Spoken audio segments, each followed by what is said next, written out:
4 aydır, 5 aydır kamlalarını verməyən insanlar var. Hər gün gəlib işıqlarını kesib qaranlıqda qoyurlar. Çörək qalxdı, maraqlanmadılar, ərzaq qalxır, maraqlanmır, ət qalxır, maraqlanmır, kamlar qalxır, maraqlanmır. Başqa ölkələrə getmək istəyirik, amma imkanımız da yoxdur, onu da pulumuz yoxdur, çıxaq gedək, buradan baş götürək gedək. Mənim 3 əskər vermişəm vətən üçün, qulluq eləyib gedib, vuruşub. Yoldaşım Qarabağda can qoyubdu, sağlamlığını itiribdi.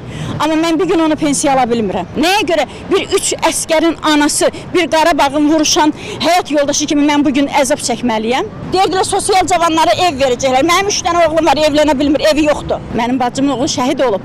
Bu günlərim, mənim şəhidimin evini vermirlər. İnsanlar tanıyıram bu günlərim, dünən bugün Şuşada istirahətə gediblər. Amma mənim bacımın evlatları tanımır, Şuşa nədir? Onun atasının qanı axıb orada. Öz hüququmuzu istəyirik. Gedib demirik ki, Məmurara civizdən bizə pul verin. Bizim haqqımızı versin, bizim evladımızın haqqını versin. Xahiş eləyirəm, insanların yaşamağını istəyirsə, birinci dərəcədə kamlalı salsınlar. 5 qəpiyə xarici devlətə satırlar, 1 manata bizə satırlar. Tüs sizin şərəfinizə.